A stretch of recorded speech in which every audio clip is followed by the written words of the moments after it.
Moving on, I'm going to play some videos from Dr. Joy. It's from one of her lectures she did. I will pray that y'all go look this up. I'll actually pray to that. I pray that y'all look this up because she does an excellent job on this. Definitely check her out. But I'm gonna just let her speak. She's gonna talk about white presidential people. She's gonna talk about other people who created certain shit, and she's just gonna talk about how they mistreated us black people. So like I said, I'm just let her do the talking, and I hope you guys can comprehend what she's saying, because the shit is just so fucked up that words can't even explain it. So I'm gonna just let her take it. Know about the first thing you hear, John Newton. What's the next thing you hear? Amazing Grace. John Newton, Amazing Grace. Well, let's figure out what happened before he got Amazing Grace. He said slaves are lesser creatures without Christian souls and thus are not destined for the next world. Now, what becomes important about this and you'll see it both in American history as well, there is this kind of dehumanization of African people. Because you got to ask yourself this question: how do people who deem themselves superior, who see themselves as the civilizers, who recognize themselves as what we call manifest destiny, the white man's burden of civilizing all the rest of the races, how do you reconcile being the superior being and engaging in barbaric behavior? Now I can go to sleep because I'm not really dealing with the human being. Are you following me? Okay, let's see what else he said. He said, when the women and girls are taken on board a ship naked, trembling, terrified, they are often exposed to the wanton rudeness of white savages. The prey is divided upon the spot. Look at the choice of words, the prey. Resistance or refusal would be utterly in vain. And then he says, I sinned with a high hand. Yeah, and then he wrote Amazing Grace. Okay, so it's really important to understand that hand in hand with the behavior was a mindset that is so damaging. You see, I call it the secret. Not the secret that everybody's been talking about, that secret. This secret is the kind that makes you sick. How many people here are in mental health, have done direct mental health treatment with folks? If you've done you know that the secrets make us sick, yes? Isn't it the secrets that cause people the pathology? Right? How long have white people had to hold this secret? How long and how many generations had to stop and pretend Grandpa didn't do what he did? That the wealth we enjoy was not on the backs of some of these little girls. Think about how long one had to keep that secret. And the only thing you could do is either pathologize the other. It's all their fault, because it certainly wasn't great-granddad. Look how well he dresses. Do you understand what I'm saying? So when I say that this pathology goes hand in hand, I kid you not. Linnaeus properly began the science of anthropology. So here we have the father of anthropology. Although color classification of races dated back to the ancient Egyptians, anthropologists refer to Linnaeus's Systema Naturae of 1735 as the first modern study of man. While Linnaeus advanced classification with his use of a color criterion, he also fixed on his 4 families of man certain moral and intellectual peculiarities that continued into the 19th century anthropological vocabulary. He described Homo Americanus. Who might that be? That would be Native Americans. American Indians. Homo Americanus. And what did he say about them? He said they were reddish, choleric, obstinate, contented, and regulated by custom. Homo Europaeus, as white, fickle, sanguine, blue-eyed, gentle, and governed by laws. Homo Asiaticus, that'd be Asians, as sallow, grave, dignified, avaricious, and ruled by opinions. And Homo Afer, as black, phlegmatic, cunning, lazy, lustful, careless, and governed by caprice. These insights into what Linnaeus defined as racial character, personality traits, behavior, intelligence, language, and a host of other related categories were transmitted into subsequent attempts at a science of classification and became more fixed than the races themselves. Not a shred of science here. But it is in a book. Well, let's see what he said. He said blacks smelled bad and were physically unattractive. Well, this was inconsistent with his behavior because, you know, he fathered slaves, Sally Hemings. So they didn't smell that bad, huh? Now, here's a more important one. He said we required less sleep. Now, that one's more interesting to me. Why would he need to? What dissonance was he feeling that he would need to believe that blacks required less sleep? Why? What did he do? You know, he owned slaves. So what do you think? How hard do you think he worked them? What was the work day for a slave? Sunrise to sunset. But do you have any empirical evidence, Joy? Can you prove that? Because you know, if you can't write it, you know, count it and measure it, it didn't happen in your opinion of why he believed we required less sleep. They would show a large frame man and they would find an injury where the muscle actually detached itself from the bone as a result of exertion and not injury. Stay with me. It detaches itself from the bone as a result of exertion. That means you work so hard, the muscle detached itself from the bone. You don't see those kind of injuries in contemporary society because no one's going to work that hard. Unless, of course, you have a gun trained on you from sunrise to sunset. So we do have empirical evidence of how hard folks worked. Then he went on to say that we were dumb, cowardly, and incapable of feeling grief. Why would Thomas Jefferson need to believe that? Why would he need to believe we didn't feel grief? What was he doing, do you think, that produced cognitive dissonance? You were killing people? Not only were you killing people, beating them, you were selling them, yes? Selling mothers away from their children and husbands away from wives. And surely they don't feel it, because if they felt it, that would make them human like me. So I simply say, and you see, it's not even so much that he said it, but he was an important person. If Joe, nobody said it, but he said it. So what do you think the rest of the folks, uneducated laborers, believed? Well, they don't feel grief, you know. After all, Thomas Jefferson says they don't. So he becomes a critical person in making those statements. But you see, it was all to relieve and to settle the conscience that he died with. Then I looked at what happened in the sugar plantations, and this was amazing.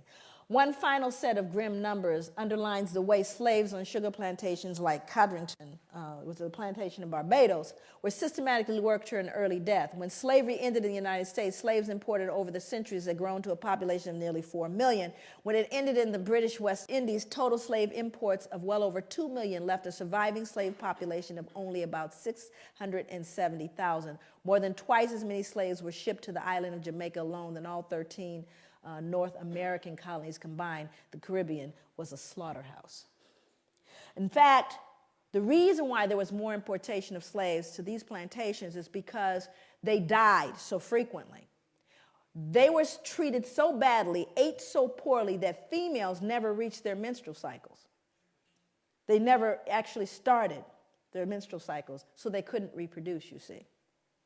And so many of them died, they had to import more. That's how treacherous was, you lazy black folks that you are. Isn't that ironic? The way he did it was he actually worked on unanesthetized, did experiments on unanesthetized slave women. He created a makeshift hospital in his backyard in the mid-1800s. He built the first vaginal speculum from a pewter spoon. And he reasoned that slave women were able to bear great pain, meaning we don't need any anesthesia, because their race made them more durable and thus they were well suited for painful medical experimentation. We didn't even, because we didn't feel like other women could feel. This man would cut into women, cut into them, and just said, well, since they're black, they don't really feel it. Unbelievable. And more importantly is what he did to infants, because not only did he experiment on women, he also experimented on infants. He said that black infants suffered from something he called trimus nascentium, which is now commonly referred to as neonatal tetanus. That is a shoemaker's awl. And that's an 1800s shoemaker's awl. He would stick that into the heads of brand new infants in an effort to realign their skulls based on the indecency and intellectual flaws of their parents, to treat the malady. Of course, it was 100% death rate. But that's what he would stick in the head of a baby at birth. And so these are things that are so horrific that you can't possibly wrap your head around it. And this man is, just Google him. And I think to myself, if I were up here in front of you right now, and this is going to become very important as I move into the other slides.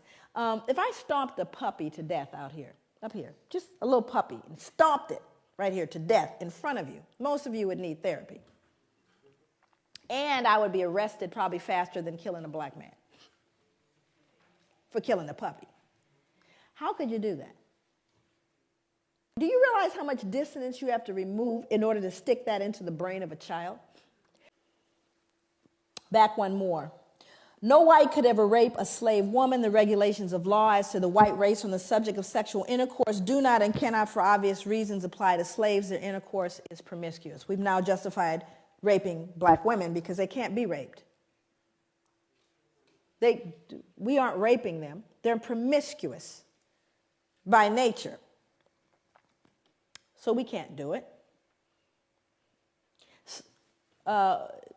Forward, one more.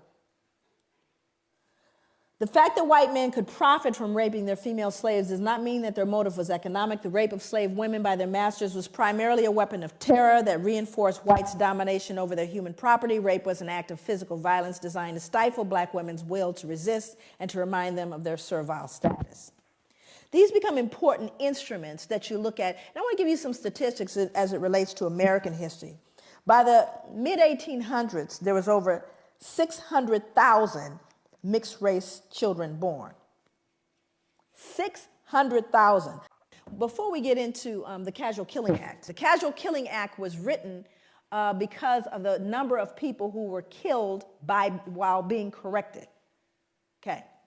And if any slave resists his master, owner, or other person by his or her order, correcting such slave and shall happen to be killed in such correction, it shall not be counted felony, but the master, owner, and every other person so giving correction shall be acquitted of all punishment and accusation for the same, as if such accident had never happened.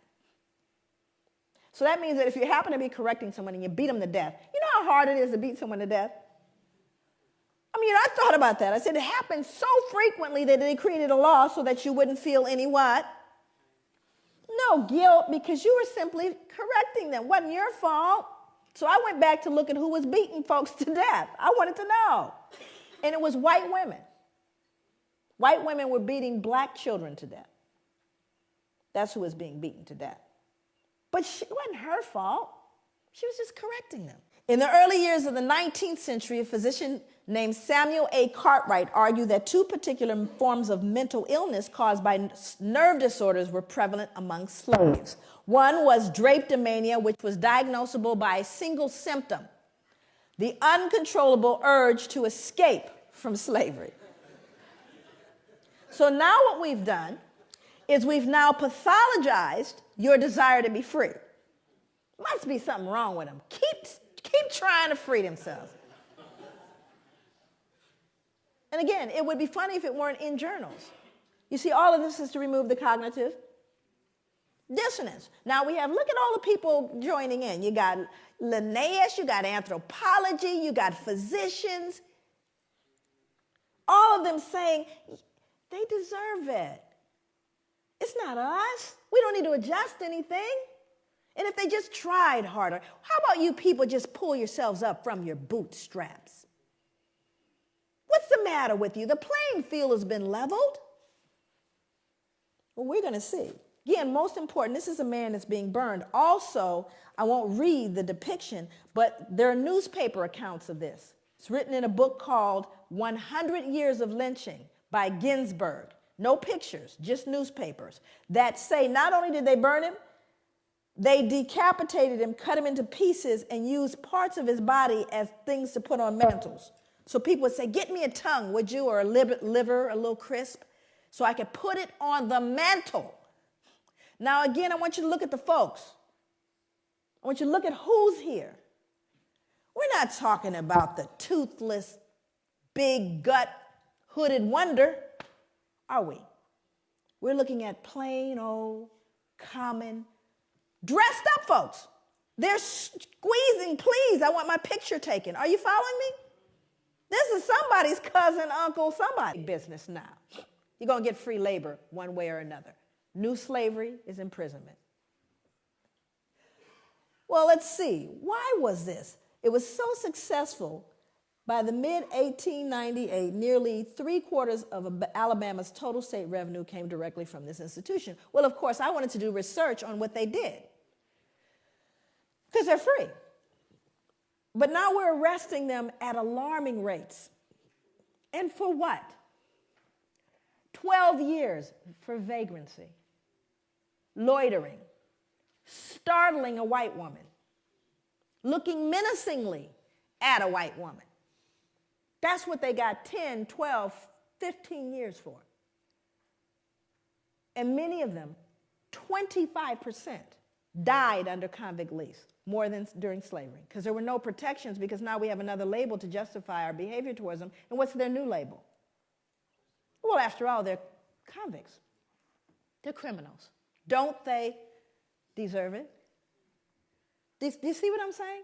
So when did it end, is the question. Move forward. You all heard about Katrina, yes? Yeah. See, I was there. My family's from Louisiana. I went to the 9th Ward. Sometimes you can't pay attention to what the news says. It's important to actually go eyeball what's going on, which was very interesting, because it was one of the most horrific events I'd ever seen and probably will ever see in my life. Well, black folks were just simply treated differently. Did you notice that? Here's the good news about Katrina. Everybody noticed it. So all the rest of the world where we learned, send us your poor, your huddled masses yearning to breathe free, your democracy, your equality. They said, what happened with that Katrina thing? All that stuff y'all talked about. Well, let me read this. This is from Associated Press, taken straight from the newspaper. In the front, actually, the top part here is actually a woman, but they think it's a man. Anyway, it says, a young man walks through chest-deep floodwater after looting a grocery store in New Orleans on Tuesday, August 30th, 2005. Same body of water down here, excuse me. 2 residents wade through chest-deep water after finding bread and soda from a local grocery store. Now, same event, same water. White people, black people. We've told you what you see now. That removes your what? Dissonance, because these people can't be perceived as looting. They're white people. White people don't loot. No, just historically, women of color have been fodder for white men. Now, what started in the backwoods or in the cabin with the slaves, it never went away, you know. And I want to speak to this because this is a tough one to swallow too. But imagine they did a study back in the 80s, and they asked men across the board, cross races, if you could get away with sexually assaulting a woman, raping a woman, in other words, and there's no possible way that you'll get, penalized for it. Do you ever get, how many of you would consider doing it? This is just regular Joe, go to work with the kids. 70%. 70. Said if I could do it, I would do it. Imagine being able to do that for a couple hundred years with impunity. Imagine, you don't have to worry about, you talk about pedophilia and all that. Imagine being able to buy that. And then you could beat it to death too and get another one. where you could rape a black woman anytime you wanted to, and it wasn't considered rape because she was promiscuous. Hundreds of years. We're not talking about a few years, hundreds of years, protected by the law. No moral, you could go to church, it was all good. Where do you think that went after slavery ended? It didn't go away, because guess who's the number one? You got folks who are pimping the women, and then you got the ones that are buying them. And who's buying them? Same middle-aged white males between 35 and 60, married with children. So y'all heard her. That was a quote from John Newton, y'all's favorite artist, y'all Christians singing. Black people love to sing Amazing Grace. Well, you know what he said about your black ass? He said, we didn't have souls and we were not going to go to heaven. That's y'all favorite author. And he's a reverend. So he's not just some regular person. He's a reverend teaching the word of God. So the nigga that's teaching the word of God don't believe that your black ass is going to go to heaven. But y'all still going to believe in it. And then y'all seen the shoemakers all. They put that shit inside a fucking baby skull. And it was a 100% death rate. And them niggas weren't performing on a few babies. They was performing on hundreds of thousands of babies with a 100% death rate.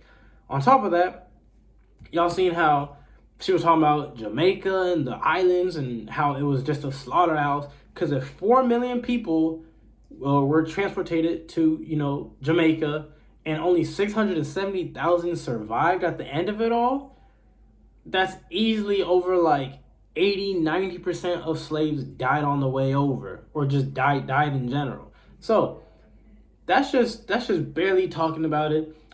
I hope y'all paid attention. She's talking on multiple points, and like I said, she's very accredited. She got a great reputation. But if y'all don't believe it, go ahead and research it yourself. I've been telling y'all over and over and over. So she just lightly spoke on the fucked up shit that the white man did to us. So yeah, I'm gonna just move on. I can't even speak on it no more. But moving on, we got this article, and it says, falsely accused of rape, Frank Embry was lynched in 1899 for gory photos used for postcards. So this nigga was this king was falsely accused of rape, and they lynched him. His lynching was on July 22nd, 1899. After he was captured, handcuffed, and stripped naked to be forced to confess guilt. When the stripping did not work on Frank, he was then whipped 103 times with a bullwhip that tore into his skin and caused severe bleeding. Y'all remember that picture I showed you of what they call Bloody Pete's back? Just think of that. 103 whippings. He was whipped 50 more times again before begging to talk. Seeing that he would die anyhow, Frank confessed to the crime and pleaded that he is not burned to death, and also requesting that his parents are told about his death. So, rest in peace. He knew he was going to die and said, well, fuck it. If I convince, or if I say I did it, maybe they're not going to burn me and they'll let me see my parents before I die. But we know the white man's a fucking savage. Y'all be talking about Native Americans and black people are savages. We know y'all are savages. So they, in fact, lynched him and burned him. It says, according to reporters' accounts, which was not added to the newspaper, details about his capture and death. Frank was castrated and made to eat parts of his manhood before he was finally led on an oak tree to be hanged. So, not only did they kill him, rest in peace, as I said before, they cut off his manhood, forced him to eat that shit, and while he's bleeding, they hang him. It says, before his hanging, Frank was allowed to pray. And the 19-year-old boy prayed for his life and to be accepted into heaven, and also prayed for his family and friends before he was hanged and shot several times. He was then abandoned and buried by fellow blacks in Nebo Church Cemetery. So, he believed in God. He believed that he was going to go to heaven. And as I just told y'all, the people that was teaching him didn't believe blacks had souls. They, didn't believe blacks were going to make it into heaven. They thought blacks were primitive. So, He still believed in the lie until he died. He still prayed that he was going to go to heaven. And it says, the account of this crime was altered to fit the proof that he was guilty. In the Democrat leader's editorial, the comment read, his fate is a fair warning to all others who will commit such hellish crimes. The citizens of Howard County will not tolerate such. The Negro was given no more than he deserved. Let others beware. talking about shit won't be tolerated. He didn't even do it. As he said, he was falsely accused, but because he was black, they picked him. So I'm just telling y'all, like, the white man back then really was demonic, because no holy, righteous person could do shit like this. And it says images of his lynchings and hanging were made into postcards for the white community to celebrate his death, and a story which was told over and over again among the white community. After the lynching, the rape of the white girls blamed on an unidentified man did not stop. It gave proof to the fact that Frank Embry was innocent. So these fucked up white people were parading around, handing out postcards, talking about, oh, look at this, doesn't it look cool? And they was celebrating the fact that they lynched and shot, because he was already dead. After he was dead, they still shot his body up. Like, I'm telling y'all, how fucked up in the head do you gotta be to do this shit? On top of that, the white bitch, because that's what she is, the white bitch continued to accuse other black people, and I guarantee you they probably also got lynched too. Fuck that white bitch. And then moving on, it says torture to death. And this part is going to be more modern, because as I said, slavery still go on to this day. And I'm going to start showing y'all, the fucked up shit they be doing to us. So, yeah, it says torture to death. Arab employees have also been accused of torturing their maids to death. The employer from the Gulf had beaten up a maid to death and tried to claim that she had fallen. The woman, who had 2 female maids, an Indian and an African, had promised the Indian maid some money if she would lie to the police, about the beating, but she decided to tell because she had also been a victim of the torture.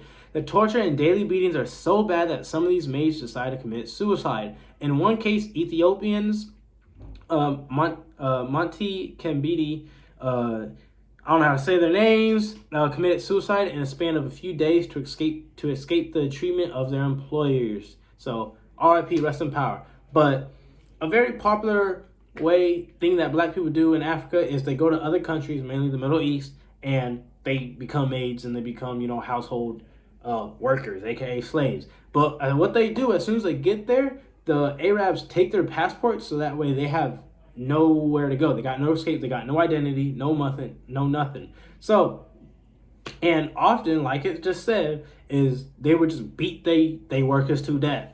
And you got this bitch ass Arab who beat a queen to death, and probably many more, and nothing happened to her. She was I guess accurately, like, she beat her and nothing happened to her. They just let her be. So, like I said, this shit still be going on.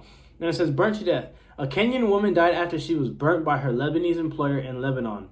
Mary, who had received several beatings from her employer and his family, was one day out of the blues set ablaze by her employer. She ran to the bathroom where she passed out and was left to die. So do y'all see how fucked up these? Because I told you, it's not only the white man, it's these bitch ass Middle East niggas, women and men. It's these bitch ass niggas who are still brutalizing black people. It goes on to say, this latest incident in Lebanon comes following the 2016 burning death of Kenyan woman named Mary. So this was in 2016, only a few years ago. Like I said, this shit still be going on. It says, a household maid who lingered for 3 months after she was set alight in the home by her Lebanese boss using a gas cylinder. Describing the conditions she faced at the hands of her employees, my female boss and her daughter will often beat me for the most trivial of reasons. They would also give me bad food, she said. I had no breaks from work, and I would toil from 6 a.m. daily to late in the night. They took my passport away the day I arrived. I had no access to a calendar, so I never knew what day it was, let alone the time. So like I said, as soon as they would arrive, they would take their passport, so they had no identity, no money, no way of getting out. It says one Kenyan domestic worker in Lebanon had bleach poured over her head as punishment for cleaning too slowly, as her employer threatened to send her home in a box, while another Kenyan woman in Saudi Arabia was offered a choice of having sex with her boss or death. Last year, a Lebanese national was arrested for the alleged rape of his 19-year-old domestic worker in Accra. When the suspect's wife, children, and other domestic workers were away, he reportedly beat her savagely after she rejected his demands for sex, slapped her, and dragged her to his room to rape her. The victim said this was the 4th time the man had raped her in 2 separate occasions. In 2017, An Ethiopian housekeeper in Kuwait fell from the 7th floor balcony of an apartment building because her employer was trying to kill her. The lady put me in the bathroom and was about to kill me in the bathroom without anybody finding. The woman said she would have thrown my body out like rubbish, so instead of staying there, I went to save myself and then I fell. So again, this is fucking firsthand from the people themselves saying they've been raped. They were burned and left to die. They were pushed off a balcony. And again, y'all gonna think this shit don't happen, but it happened currently. And again, like I said, these are Christian people. These are Islamic men and women. Fuck y'all niggas, man. Fuck y'all niggas. But so I'm gonna show y'all the video of this one, because like I said, words can only put into perspective how fucked up it is. So I'm gonna show you the tape, and y'all can visualize and see it with your own eyes, and tell me this shit don't gross you out. If it don't make you sick to y'all stomach, like I said, I don't know what to say. Y'all are some demonic, don't give a fuck ass weird niggas.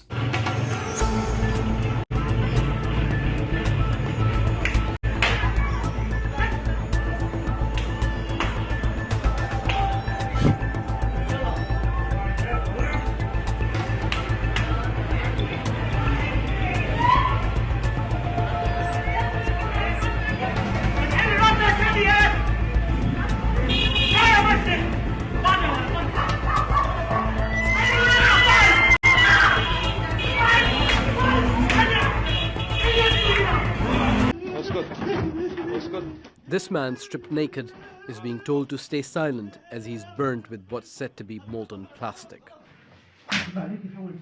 In another video, people are being beaten as kidnappers discuss ransom money. These videos are reportedly of Sudanese refugees being abused in Libya. Al Jazeera cannot verify the pictures.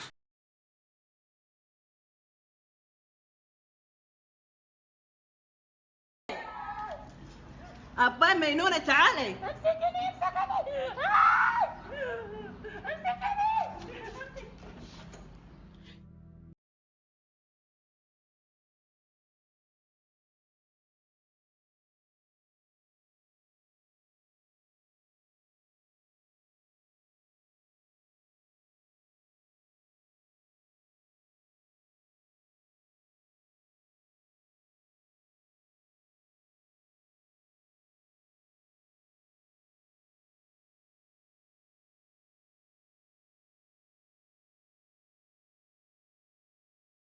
Shit really make me feel disgusted.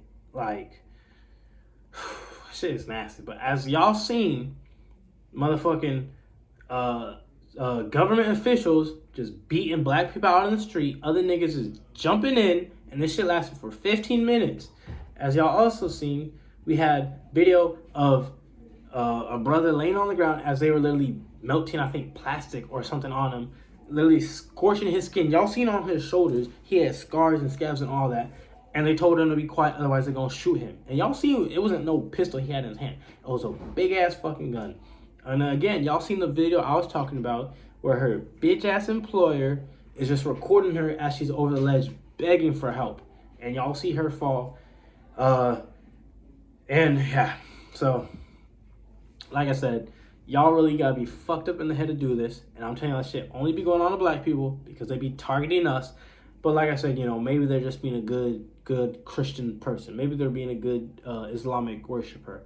Fuck y'all's religion. Fuck y'all's God.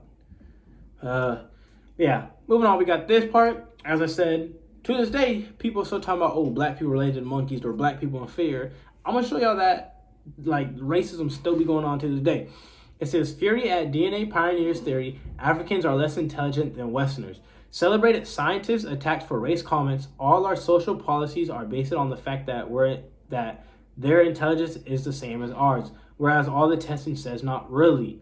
I forget the name of this scientist, but he was nominated for a Nobel Prize. So he was a fucking high scientist who in 2007 said that black people were inferior to white people.